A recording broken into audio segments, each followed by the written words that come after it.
Oh, Tina, go ahead. Sorry. Yep. I just wanted to give a purpose citation to Mike Toledo. He went out on a delivery yesterday, and we have a contractor that likes to put defective parts on the trucks and send them back with no information. And he actually stopped it there and called in and asked if it was okay to do without paperwork. And it happened to be Goodman, which is quite a big pain in the butt to work with if you don't have any information. So I wanted to give it to Mike Toledo for calling in first and getting approval or denial on taking the paperwork, on taking the product back without any paperwork. He was a tremendous teammate, and he helped me by not having to have a lot of issues after the fact, trying to get warranty work done. Excellent. Good job, Mike. Waterbury, I think I saw hands. So my first one is for Matt. He's an enthusiasm spreader and a tremendous teammate and great vendor behavior because he's gone out of his way this week to make sure he's giving everybody a warm welcome, and he's also a great office mate, so thank you, Matt.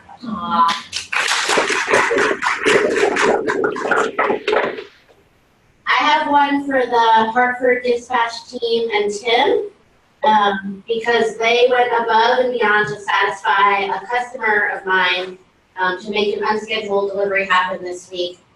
They really went out of their way. They're a purpose promoter, tremendous teammate, vendor believer, and solution deliverer.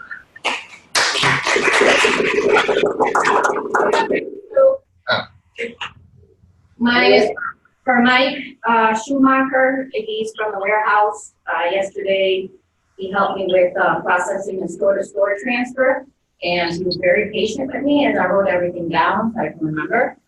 And I think that was very helpful for me and our showroom. And I had a good e-doer, great vendor behavior, tremendous teammate, solution deliverer.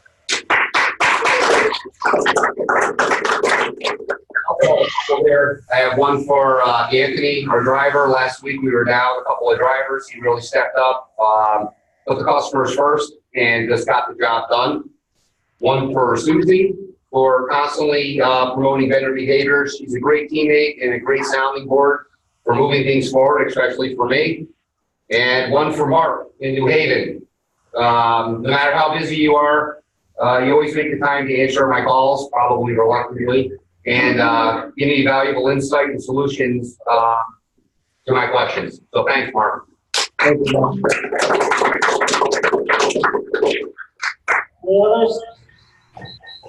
Any others?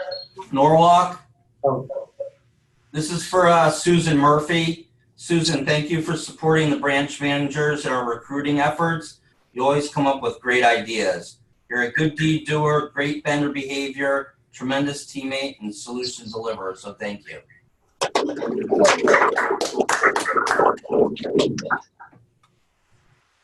Peter, go ahead.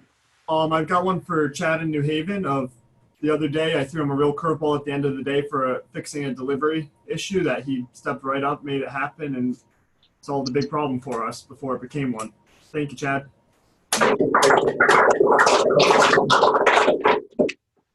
Stephanie, if you can sit down.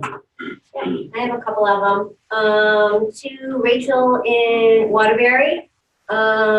Good deed doer, enthusiasm spreader, tremendous teammate, solution deliverer, vendor believer, kind of knocked them all off. I just wanted to thank her for helping me with the Waterbury showroom and the updates. She's taking on a lot of responsibility when I can't be there all the time. So I just wanted to say thank you to her.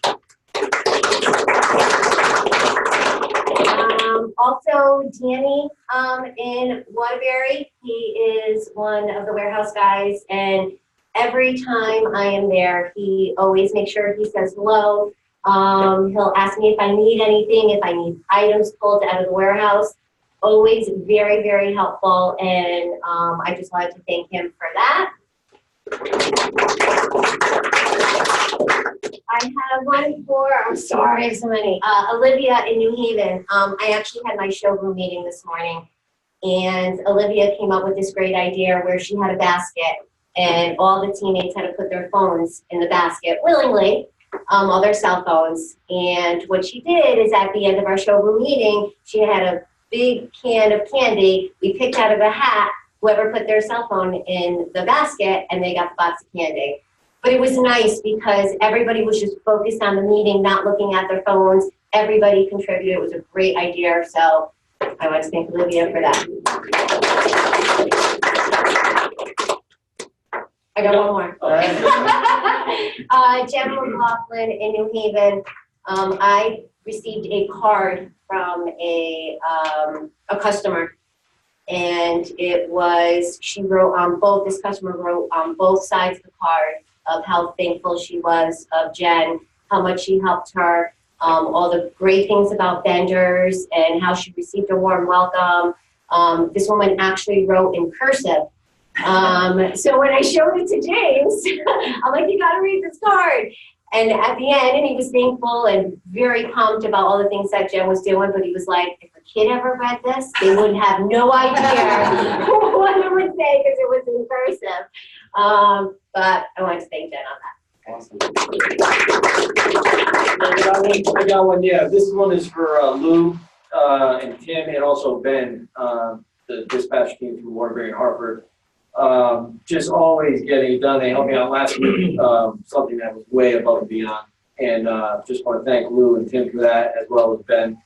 And those guys are really examples of what teammates should be. Awesome. So.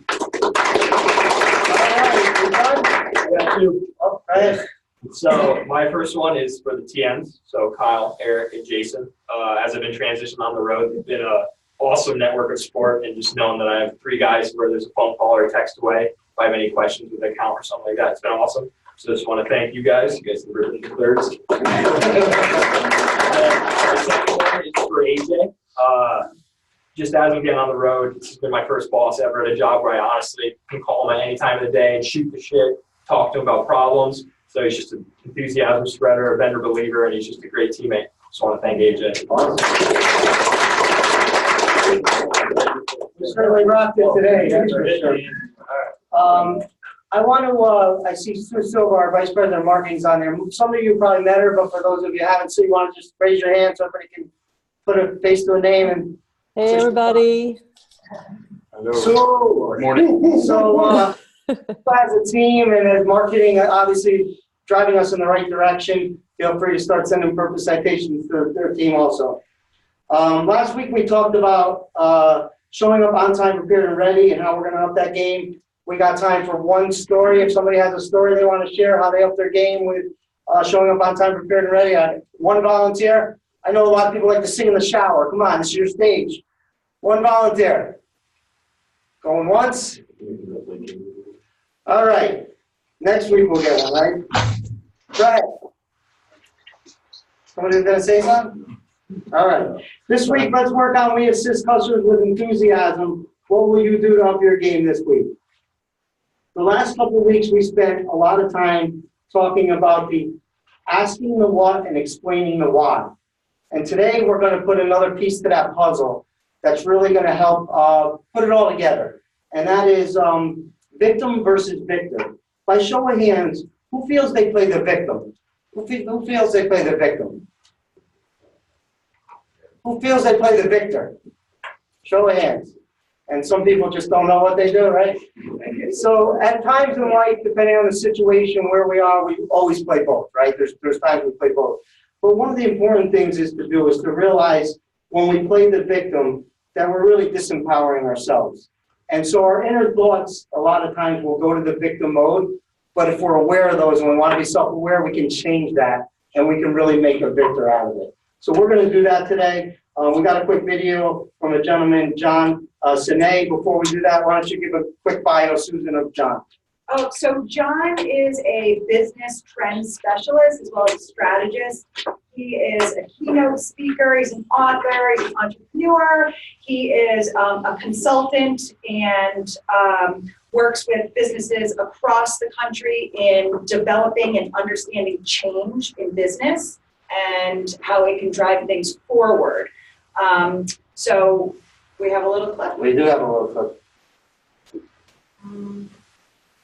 Sure. And here's the clip.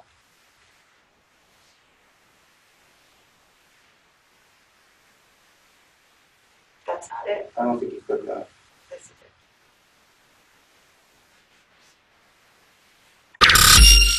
it. So how do we get from the victim mindset to the victor mindset? Because it's not easy.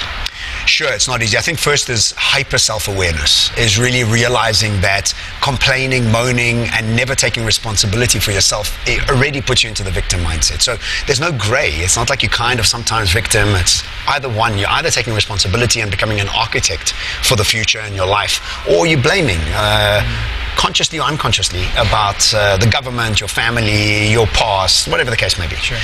Becoming self-aware is step one. Step two, there are a myriad of different types of tools out there. I use one by Dr. Joe Dispenza, and he explains that everything and everybody around us has a mind. This mind has a personality.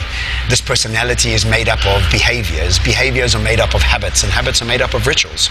So victim thinking is very much a minute-by-minute, moment-by-moment ritual inside our heads of how we react to situations.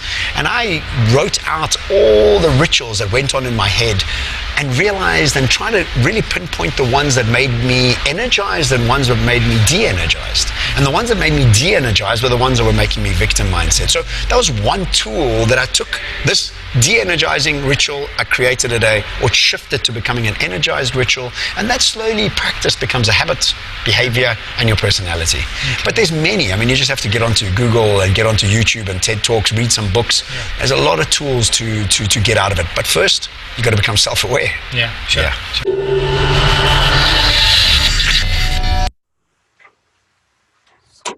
So let's go over the three types of victims.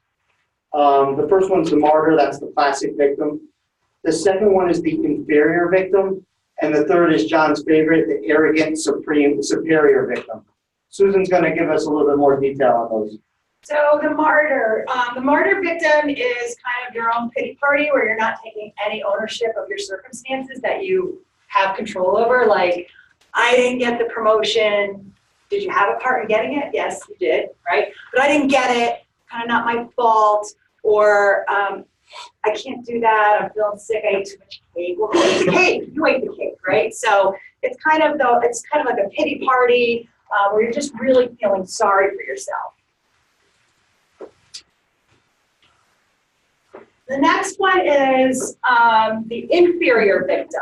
And this is when you, an example would be like the car thing. You see someone driving a super nice car and you think, there's no way that person could, afford that or deserve it or whatever. And you think, yeah, there's no way they got it on their own. So you're devaluing their situation. Or you walk through that first class section in the airport and you're like, what's so great about them? So when you're doing the inferior victim mentality, what you're doing is you're subconsciously removing the potential of you ever even achieving those things that you're criticizing, because you're telling yourself, it's not good, it's not worth it. So you're mentally preventing yourself from ever reaching those potentials. And that is what he said, it disempowers yourself. This is my favorite. This is the arrogant superior victim. This is when you think that all the problems that are happening are beneath you, that everybody else is, lack of a better word, stupid, they can't do anything right. So it's really amping up that arrogance as I'm better than you. And basically what you end up doing in this situation is focusing all on the problem and how, everybody can't do it right. And you're just increasing your agitation and, well, your blood pressure, right? So in all three of these, there's no ownership of anything. Anything of that you can contribute to the solution or you're part of the problem. So the key thing here is the ownership part. So let's talk about the key points. The lens that we use to look at the world and ourselves is actually how the world reacts back to us. So how we look at the world is how it's going to react back to us. What we look for is what we find. When you look for something, you're going to find it. When you finish complaining and moaning, are you empowered or disempowered? We have an incredible privilege of choice to either take responsibility or to blame. We all play the victim of all three of these at certain times. Being self-aware and wanting to minimize them creates better leader, teammate, and a human being. The steps to recognize and improve, where do you start with this? Start asking yourself, am I feeling excited or anxious? Am I feeling empowered or am I angry? Do you want to take over the world or is the world against me? Catch yourself having the victim conversations within yourself and get yourself out of those conversations. So one of the biggest takeaways from this is to take the emotions out and be really self-aware, whether you're contributing to the problem or you're avoiding blame. Is the world against you, or are you a part of the solution? So it's really a choice, right? On how you're going to react and how you're going to insert yourself either towards continuing the problem and not being a part of the solution, or taking the ownership and making that first step and claiming responsibility in any part to move things forward. So the choice is yours, and it's either responsibility or blame, and it's that really easy in a nutshell. But the thing that is most important is that being aware of it and talking about the steps that Mark said, like think, how are you reacting? Really being aware of your emotions and the words you're using and your body language and everything, and try to identify, am I blaming or am I taking ownership? So as human beings, we all require three things: attention, acceptance, and approval. Victims beg and are aggressive for attention, acceptance, and approval. So when we're in that victim state, we are begging, we're aggressive, we need that, right? And victors give the attention, acceptance, and approval. Victors don't take things personally, they give benefit of the doubt. That's something Lisa taught us from day one, that I'm just starting to realize how important that is. And victors find the best in people. But one thing that Lisa said that has always stuck with me is assume good intent first. Go to the good place first. Like, I'm going to assume that you're bringing this to me with a solution in mind, right? Instead of like, why are you bringing this for me? So you want to assume good intent. I think that's one of the first steps to keep in mind here. So Susan, before we go on our group exercise, I think you and I should do a role play. Me too, it's my favorite. So Susan, that HR project that I had you working on, is that finalized yet? No. Why not? I didn't know it was due. I mean, you didn't tell me when it was due. So, no. Man, now it's past the, yeah. When do you think you get it done? So that's right. So she played the victim. What victim did she play there? The martyr, the classic, right? Classic martyr. I didn't do anything. Ownership. I didn't take ownership of it. I was blaming him. Which frustrated me. Right. So that was the classic martyr, right? So let's do it again, and I will change my inner thoughts. My inner thoughts there was immediately victim, and then that matched my outer reaction, which was victim. So let's do that again. Susan, that HR project that I had you working on, is that finished yet? You know what? It's not. Why not? You know what? I didn't get the information from you. I really should have asked when you needed it done. Yeah, it's past due, and I appreciate you taking ownership on that. And I probably could have been a little more clear for myself. And so in the future, let's make sure that we connect with each other and this doesn't happen again. All right, great. We'll get it back on track. Thank you. So basically, I turned it around. I took ownership of my part of it. And as Mark, as the supervisor or the manager or the leader, also acknowledged what he could have done to do it. So it's not an either or, it's an and, right? So guess what? We had a little group exercise. What we did was what you guys are gonna do. You're gonna break into groups. Break into 3 groups, people that you know well, because what we're gonna do, and this takes self-awareness and patience, and this is an exercise in growth. So you're gonna break into groups, 3 maximum. Each person in the group is going to share an observation of when they felt you were playing the victim. So it might go something like this. Sherry, last week, XYZ happened, and I felt that you were playing the victim, right? Your role in receiving this feedback is to listen with intent and really don't be defensive. You want to listen to what they say. And remember, we all play the victims at times. So you're not going to interrupt. You're not going to get defensive.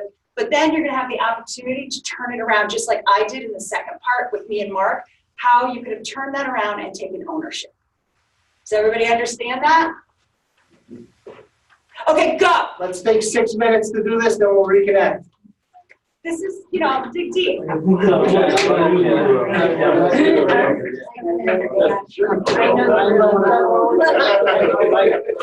So, what a nice hopefully, I'm gonna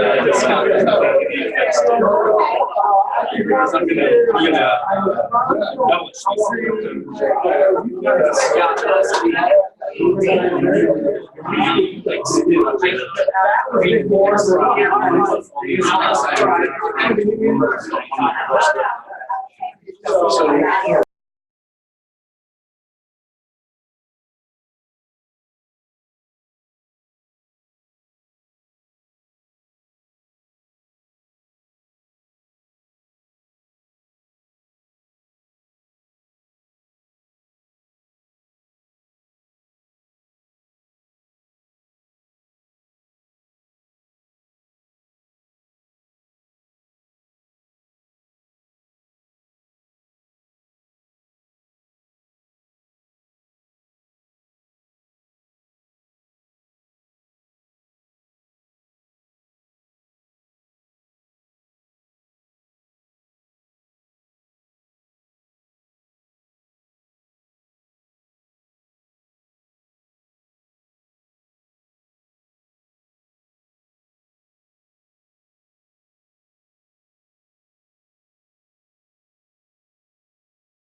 Sorry, everyone, we couldn't get the team here to stop talking. They were really engaged in this.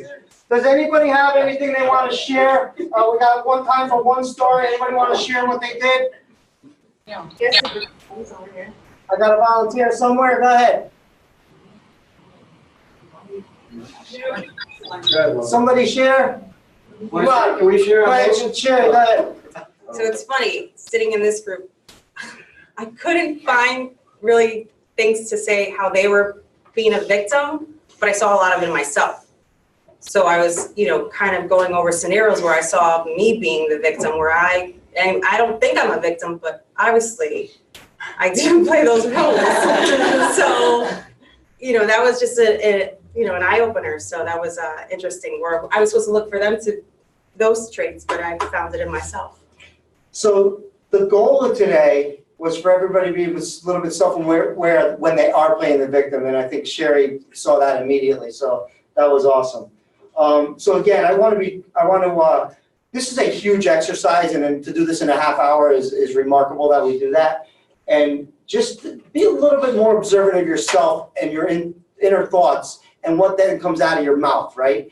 And try to really control becoming that victim and look at those 3 victims. I will send out this the PowerPoint so you guys can see that.